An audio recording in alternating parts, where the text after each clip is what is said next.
All right. Hello, everyone. Thank you so much for attending this afternoon's press conference. This is a very exciting day for reproductive freedom in Ohio. We have speakers representing Ohioans for Reproductive Freedom and Ohio Physicians for Reproductive Rights to talk about today's breaking news announcement. Just a few housekeeping items. We are recording the Zoom.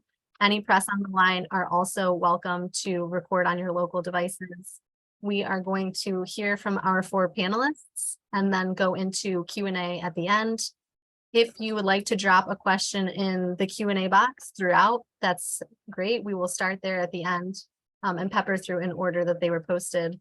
Otherwise, we will just ask reporters to unmute themselves and ask their question aloud.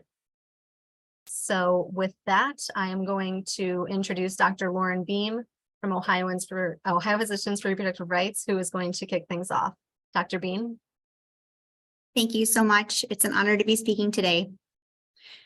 Ohioans are perilously close to losing access to safe, legal, comprehensive reproductive medical care. As we saw first,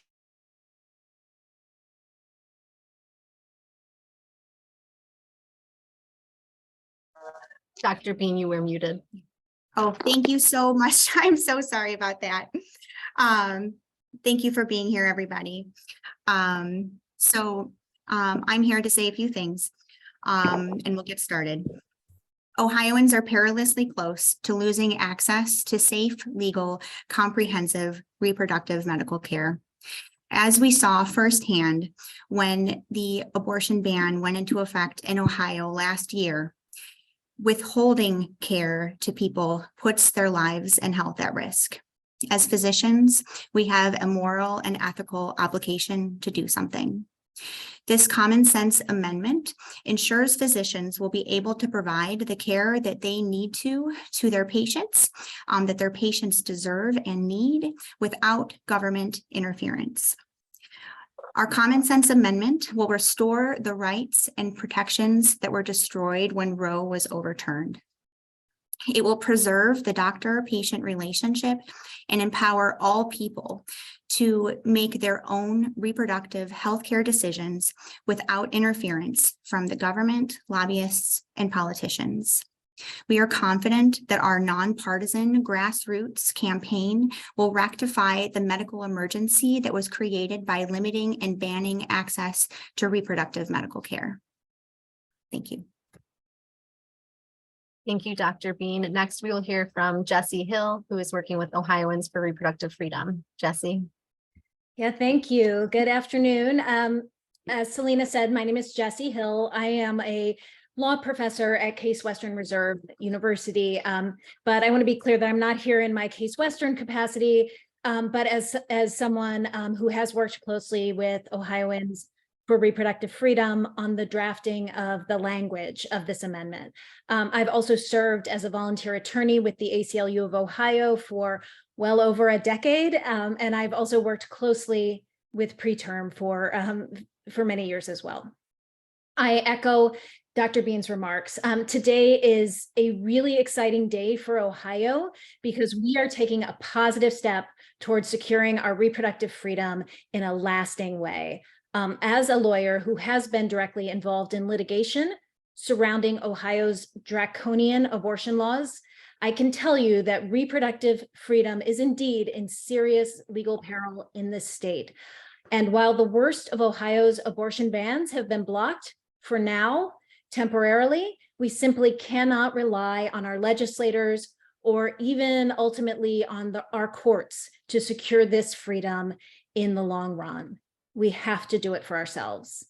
So that's why we're so excited to be announcing this filing today. This amendment will finally stop the extremist politicians who have passed harmful laws time and again and who continually seek to insert themselves in the private decisions of patients and doctors. This amendment, in clear and straightforward terms, guarantees Ohioans the freedom to make their own reproductive healthcare decisions while allowing for reasonable limits to protect patient health and safety that are based in medicine and evidence. It's a common sense measure, and we're confident that Ohioans are going to agree with it and support it. Thank you. Thank you, Jesse. Next, we'll hear from Dr. Marcela Azevedo from Ohio Physicians for Reproductive Rights. Thank you, everyone. It's an honor to be here today. This weekend, the people of Ohio showed their support for the right to reproductive freedom with protections for health and safety amendment. They showed us the support because they waited in line to sign petitions that today we will file with the Attorney General. This is really an important milestone in our effort to ensure that Ohioans have reproductive freedom and that they continue to have access to life-saving medical care, including abortion. As doctors, we know the reason people choose to have an abortion are many and they are nuanced. Some may require an abortion in order to undergo life-preserving treatments such as chemotherapy.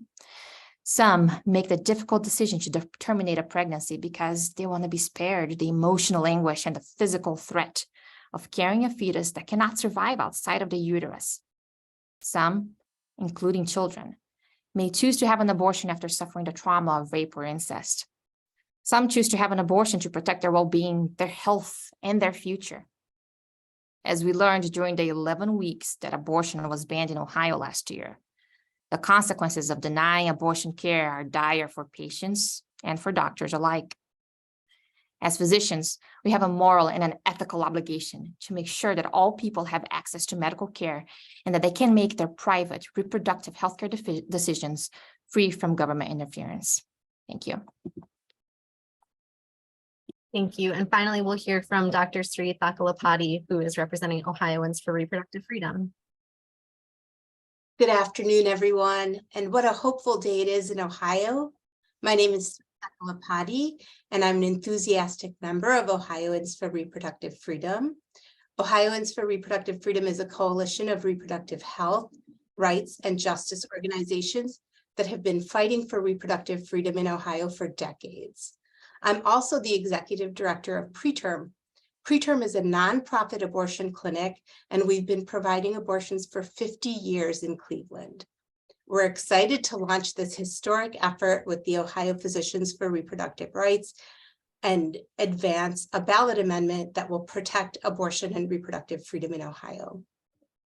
Preterm provides abortion care to thousands of people from all around our great state. We know from this work that Ohio faces two futures, one that's cruel and oppressive and one that's liberating. In the months after the Dobbs decision, we saw this cruel and oppressive future. We turned away hundreds of people who could not get abortion care in our own state. Their desperation, their fear is too enormous to ever forget. Today, we're taking this step towards a bright future of liberation. We know Ohioans want the freedom to make decisions about what's best for their lives without interference from the government. This ballot measure is going to empower Ohioans to have that freedom and put power where it rightly belongs, in the hands of the people. Thank you very much. I am redropping the link to the press release for all reporters on the line. We sent this out at 1:30. It also has the full ballot amendment language and summary if you'd like to reference that as we go through Q&A. And our first question is from Andrew Tobias of Cleveland.com.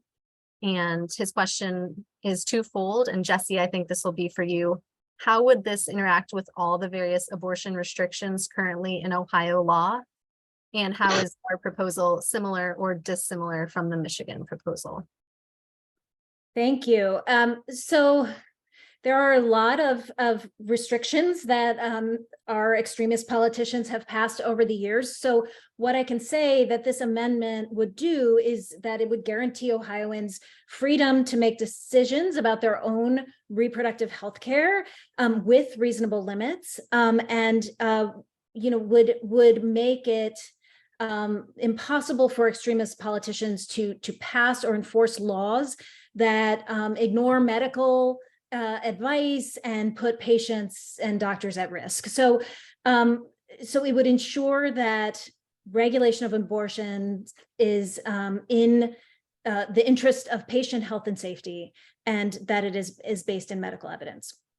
For the second question, I guess it's actually kind of a similar answer. So I'm not, I don't have every word of the Michigan ballot amendment in my mind right now, but like that amendment, it protects a right to abortion and other forms of reproductive health care. And it includes reasonable limits on that right as well. Okay, our next question is from Julie Carr-Smythe with the AP. How much do you anticipate this campaign costing, and how much of the fundraising will need to take place outside of Ohio? Dr. Bean, do you want to take this one? Sure, happy to. This is definitely an expensive process. The phase that we are entering now, where we will be collecting several 100,000 signatures. We need a minimum of over 400,000 signatures. We'll be aiming for much greater than that. That process will probably cost anywhere from $2 to $6 million. And then that will be followed by a campaign that will get people out to vote, encourage people to vote for reproductive freedom. And we anticipate that that will probably cost somewhere between $20 and $30 million. You know, I think that this is something that we will learn more about as we go forward, but it's a significant amount of money. And as far as in-state versus out-of-state funders, you know, I think it's going to be a combination of everybody. During the first phase of this, where we were working on language, building our team, and we had our first filing for Ohio Physicians for Reproductive Rights, we had 600 funders, and 90% of those were from within the state of Ohio, which we were very proud of. And we raised over $380,000, which was plenty for what we needed to get done at that time. But for this much larger fundraising effort, where we will need tens of millions of dollars, we definitely will have to have some national funders on board as well. Okay, our next question is from Susan Tebben with the Ohio Capitol Journal. Question is, do you have any fears that a change to the threshold for constitutional amendments might impact this effort? I will leave this open floor for whoever wants to respond to the question about HJR 1 and the effort to change the threshold for ballot measures passing.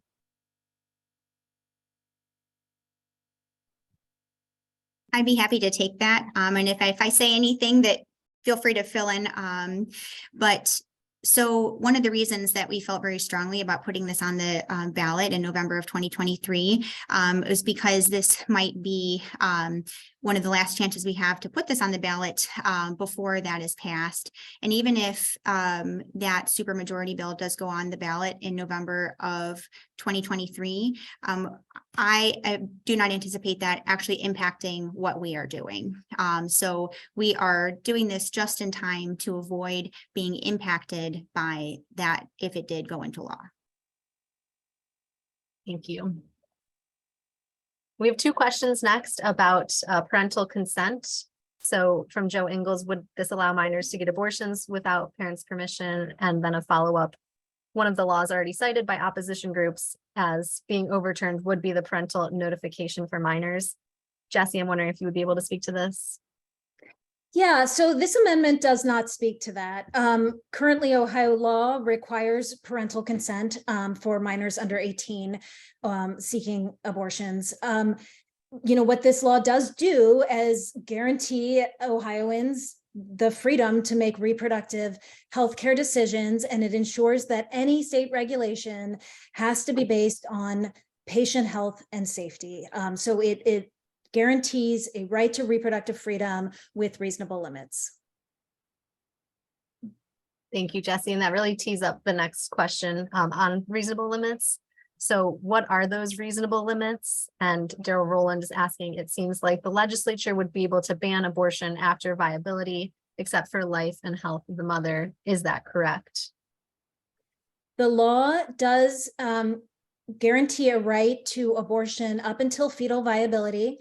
And then after, that's right, that after fetal viability, abortion can be prohibited.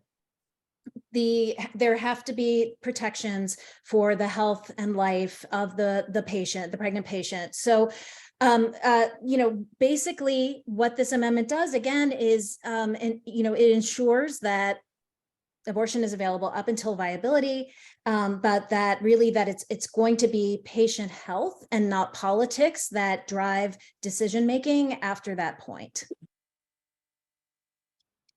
I'll speak to that a little bit too, in that when it comes to viability, that medically this is not a black and white number. It's not a certain day where anything changes medically. And so we really want to be able to speak to viability in the sense that it made sense, which is on a case by case basis as it pertains to that fetus and to that pregnant person, as the ability to survive outside of the uterus is not based on a specific date, and it's based on the health of both the fetus and the pregnant patient. All right, and Morgan Chow's question was on the same question to guidelines on fetal viability. So I think that we answered that. Those are all the questions we have in the chat. Do any reporters want to unmute themselves and ask a question aloud or drop any other questions in the chat? Yeah, I have a follow-up question.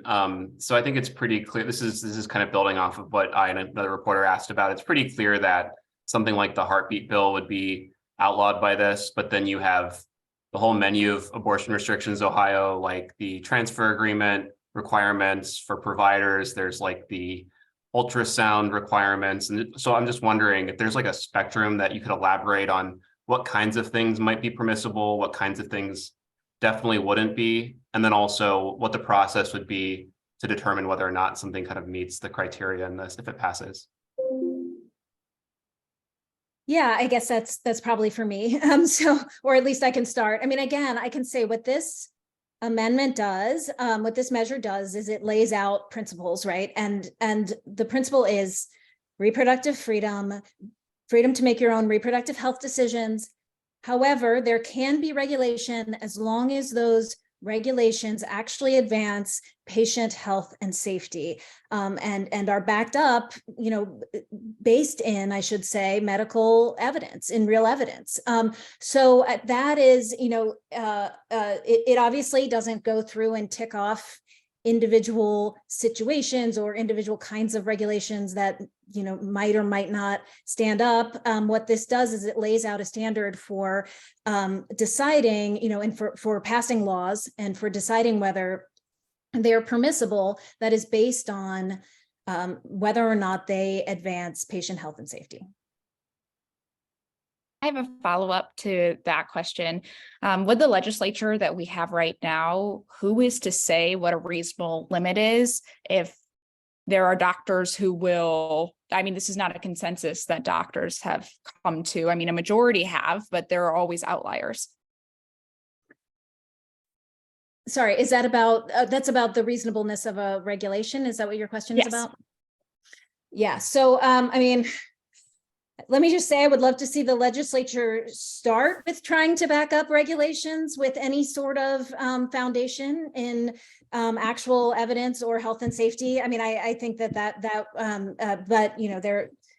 that is the idea of the law, is that, it is fine for the legislature to impose regulations that can be backed up as being health and safety regulations, but not regulations that are driven by politics, by ideology, by individual legislators' own beliefs about what decisions people should be making about their healthcare.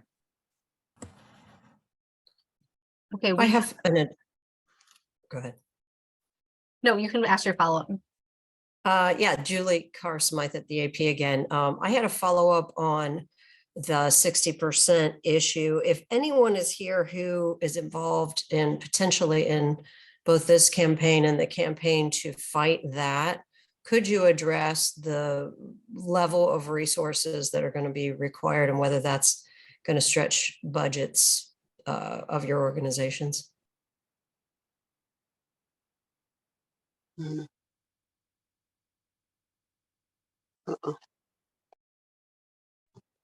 Dr. Bean, do you want to speak to that, or? I don't think I can provide much. That's actually a very helpful answer. I think that we all, at least so Ohio Physicians for Reproductive Rights and, working with Ohioans for Reproductive Freedom, we've been very focused on this issue. And we understand that the 60% supermajority issue is also very important and will also be costly. But exactly how that will, what the costs are of battling that issue, I can't really comment on that.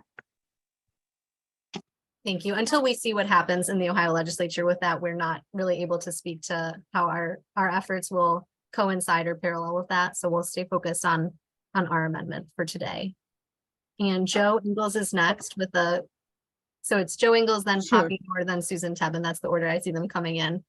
Joe Okay, Ingles had a follow-up question about the legislature and parental consent. I do. I want to know, I'm a little unclear. Could the legislature demand it? How would it stand if this passes? Then how does the parental consent stand? It would not be there at all, and the legislature would have to pass something, correct? Is that the right read on it? So currently there is a law in Ohio that requires parental consent. If this amendment were adopted, it does not actually change existing laws like automatically. So that's not how it works. So again, what I would say is just that this amendment does not address that issue, and that what this amendment does is set out principles that there's a right to reproductive freedom and that limits have to be governed by patient health and safety. Thank you. Next up, we have Poppy Noor. Hi, Poppy Noor from The Guardian here. I just wondered, first of all, whether you have any indication of whether voters in Ohio are going to back this initiative and whether you've done any polling on that specific question. Sri, would you like to take this, or anyone can chime in? Yes, we've specifically done polling in Ohio with a 2023 projected electorate and a 2024 projected electorate that's state specific, and we have found that the majority of Ohioans will support an amendment to give Ohioans the right to make decisions about bodily autonomy.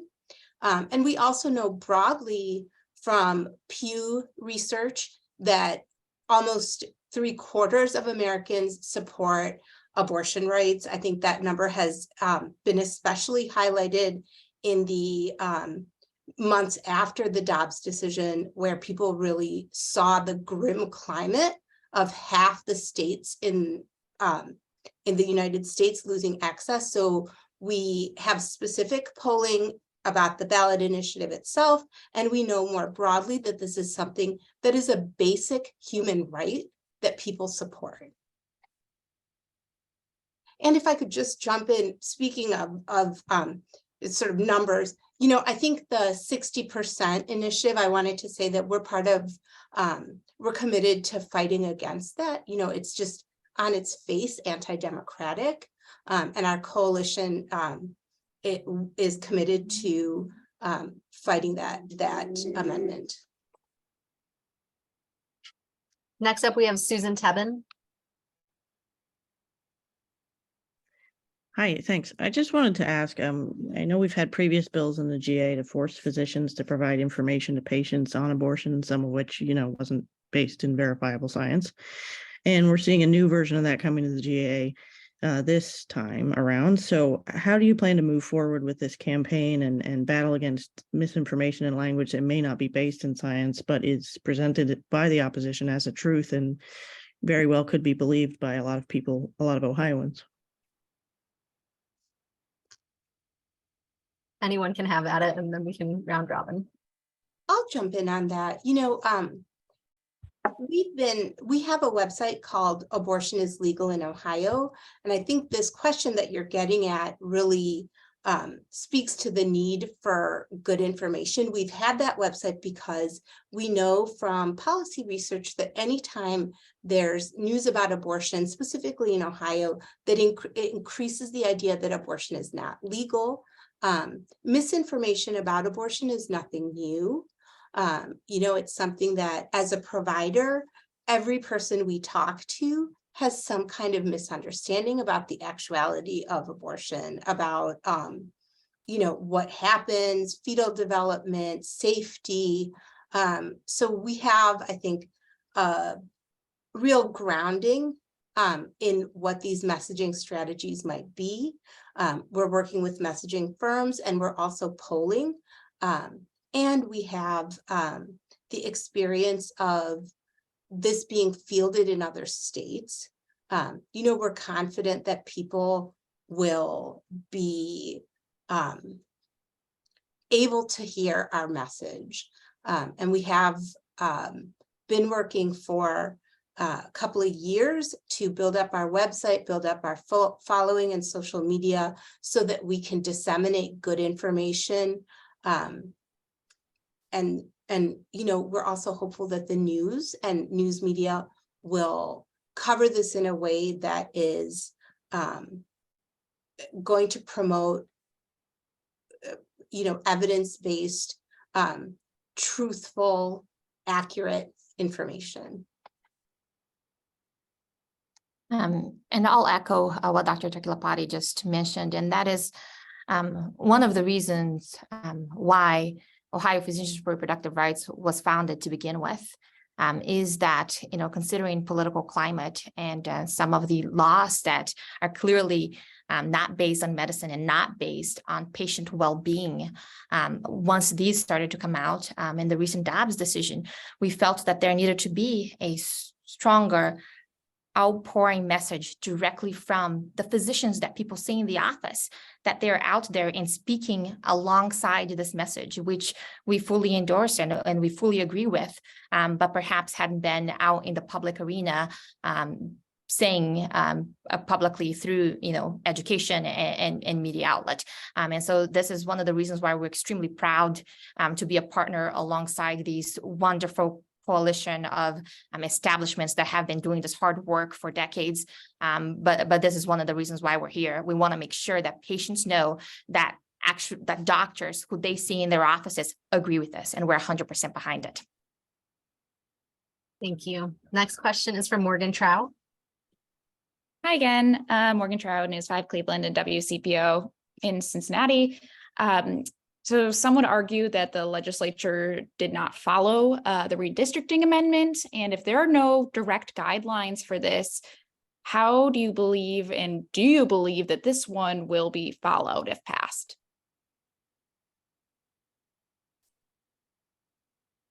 Maybe that's a question for me. I guess, yeah, I mean, I want to emphasize that we think that this law is this measure, this amendment is very clear and very straightforward. And we think it will be very difficult for courts, for politicians, for others to ignore or to sort of twist its meaning. So we think that that very clear text that you have in front of you is something that hopefully judges and even legislators will respect going forward. Our next question is from Danny Elridge. Hi, thanks for taking my question. And I apologize if this has already been asked. I joined a few minutes late. But so why is the term fetal viability included? Is that because isn't that a moving target? And who decides what fetal viability is? And can you just talk about that a little bit? I'll be happy to do my best to answer that.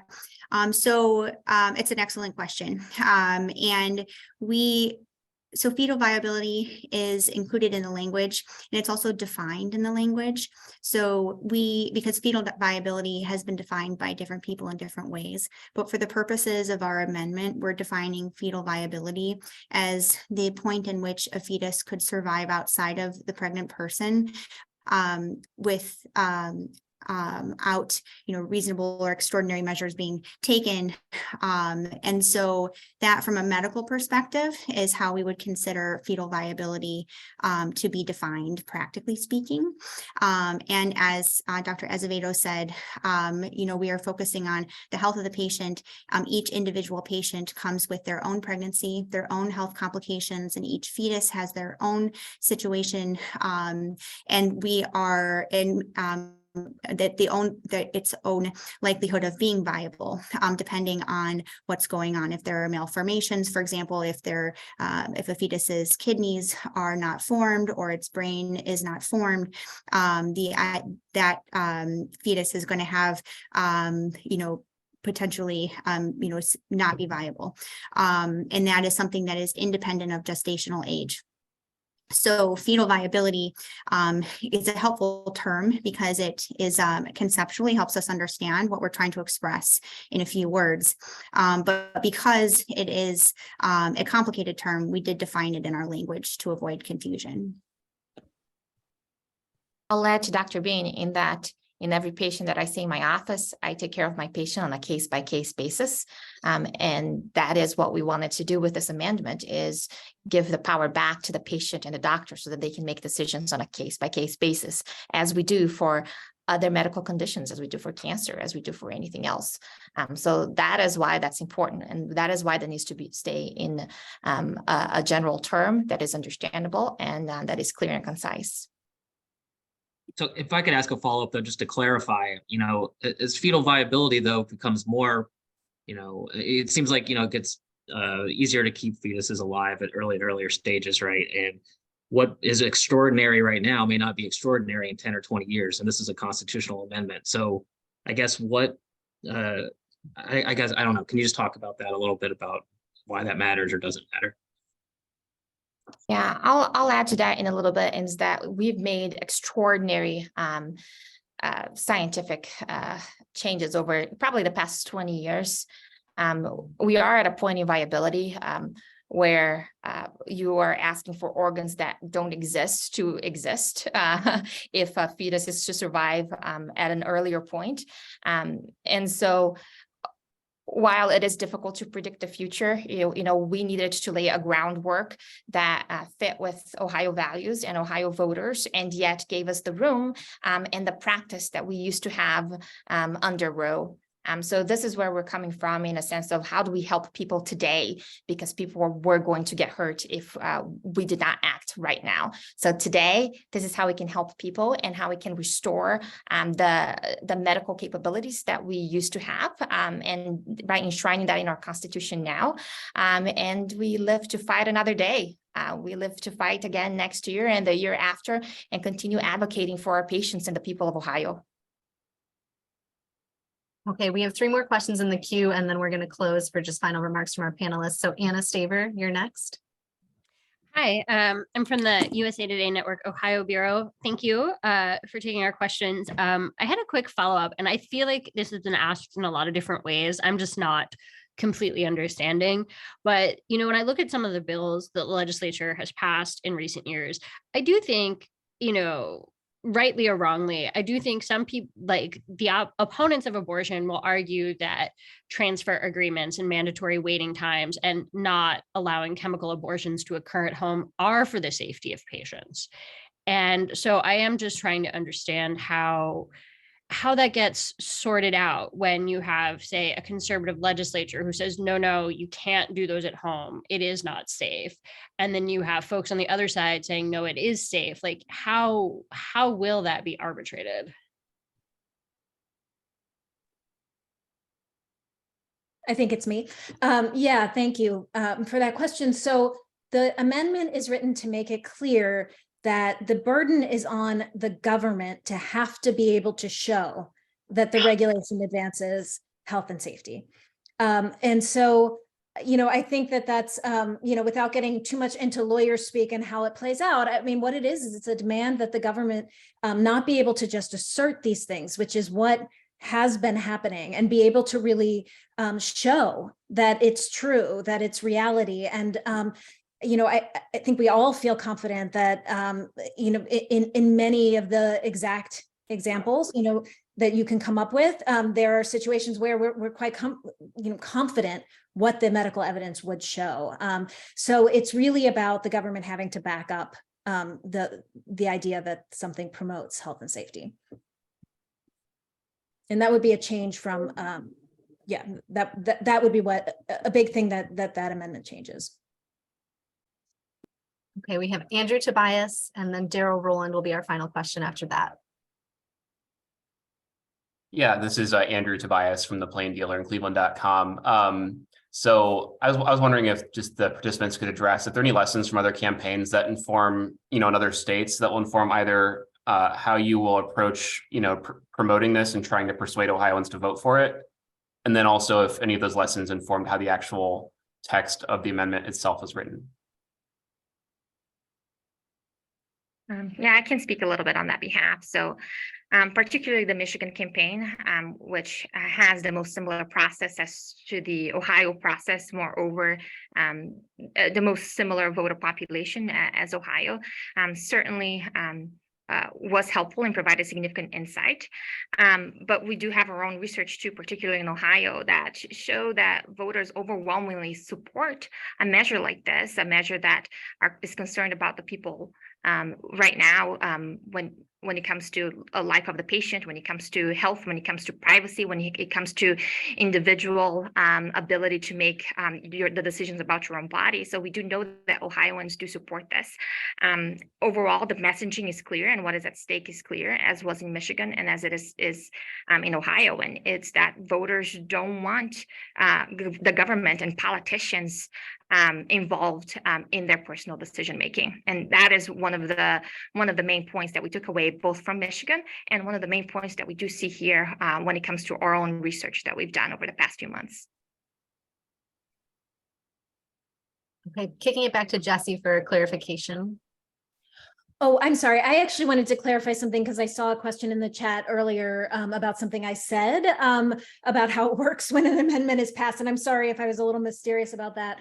So I just want to be clear about the impact also of this measure, which is that, when it passes, it will be the law that applies in all of the pending litigation right now. So in the 6-week ban case, it will be the law that applies to determine whether the 6-week ban can stand, for example. But the effect more broadly is that, when you pass a constitutional amendment, it doesn't just automatically erase everything and start over, but it would mean that laws that conflict with it cannot be enforced, should not be enforced. We would hope that the state will recognize that the binding nature of that, and that they cannot enforce laws that conflict with the Constitution of Ohio. So sorry if that was a little bit confusing what I said before. I hope that clears it up a bit. Yeah, thanks for elaborating. Oh, go ahead, Dr. Azevedo. Yeah, no worries. To do a quick add on that, Tobias, and more than just our polling, I definitely want to say that this weekend 100% show what we believe.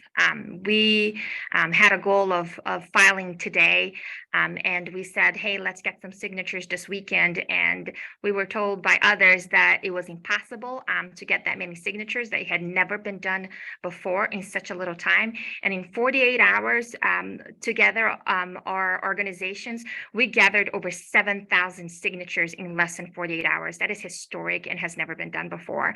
And this was with, our organizers and putting the ability to sign this in a few spots. And so with getting 7,000 signatures in 48 hours, it just really shows that Ohioans are thirsty for this. They want their rights back. Final question from Daryl Rowland, and then we'll have panelists closing remarks. Hi, Daryl Rowland, WSYX, ABC in Columbus. I would just like one of the doctors to, we've talked a lot of things kind of generically and policy-wise.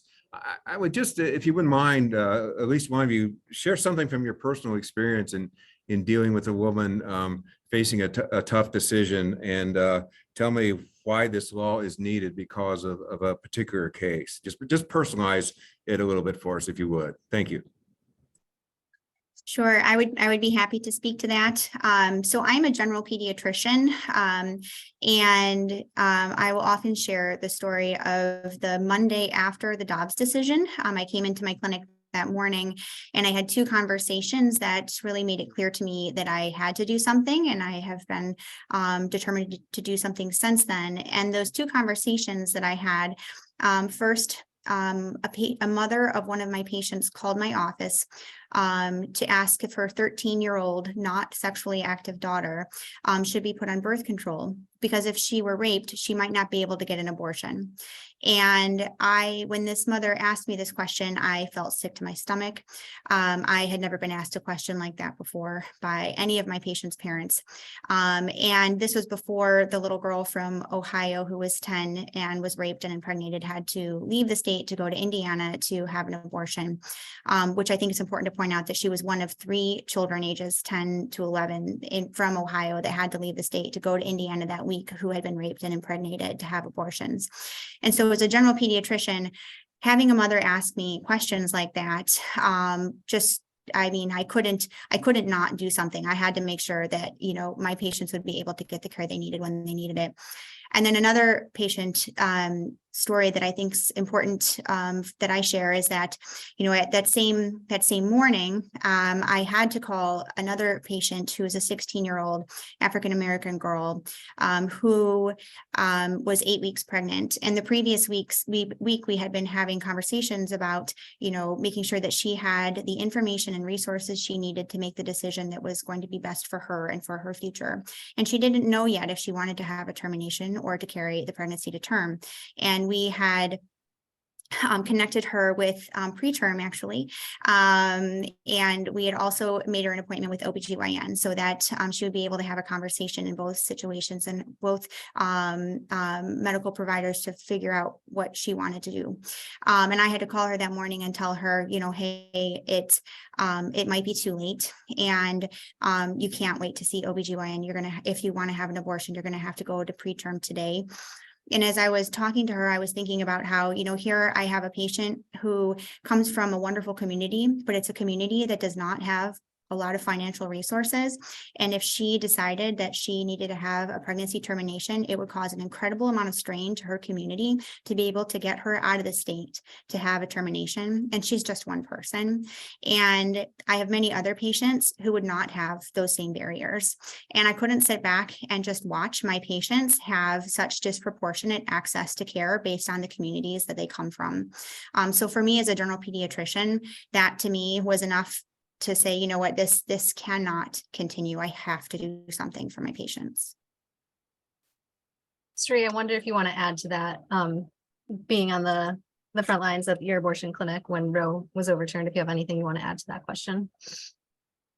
I really appreciate Dr. Bean's comments on how this affects especially young women and girls in our state. And I think we saw this kind of thing just really broadly, the evening of the Dobbs decision. We stayed in the clinic until 11 o'clock at night, calling patients who were scheduled to come in on Saturday, telling them that they were too far for us to see them. And people were, wailing, literally wailing in fear, panic. We referred out of state, but again, we know from research that only about half of people are actually able to manage that.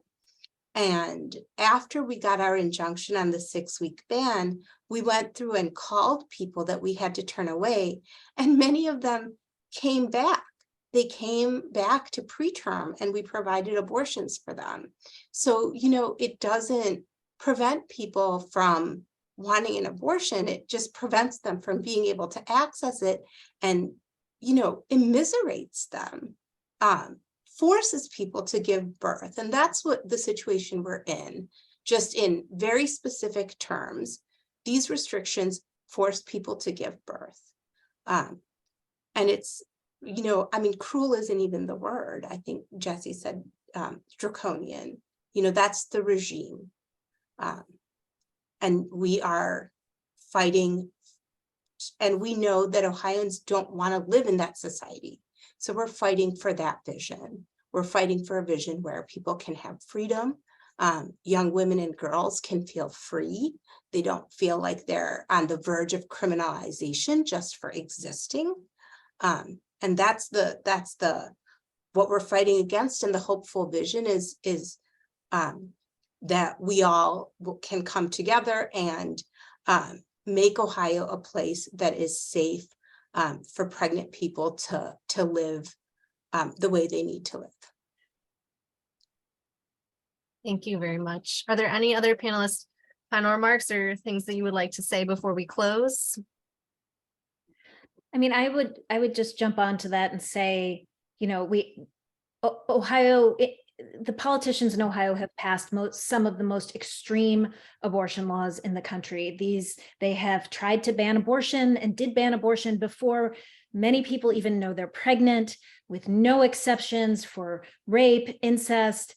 And they continue to push for these kinds of laws, even knowing what that has meant, even knowing what that looked like during the 11 weeks that the 6-week ban was in place, and the horror stories just piled up. And still they continue to press on. So we absolutely need this amendment. We absolutely need this measure to pass. And we believe that Ohioans also want this and are going to support this measure. Wonderful. Well, thank you all again so much for coming. I've dropped the press release with the full amendment language in the chat for reporters to view one more time. And if you have any follow-up inquiries for any of our panelists or anyone else from our coalitions, please get in touch with me and I will set you up with an interview. And we will close the press conference now.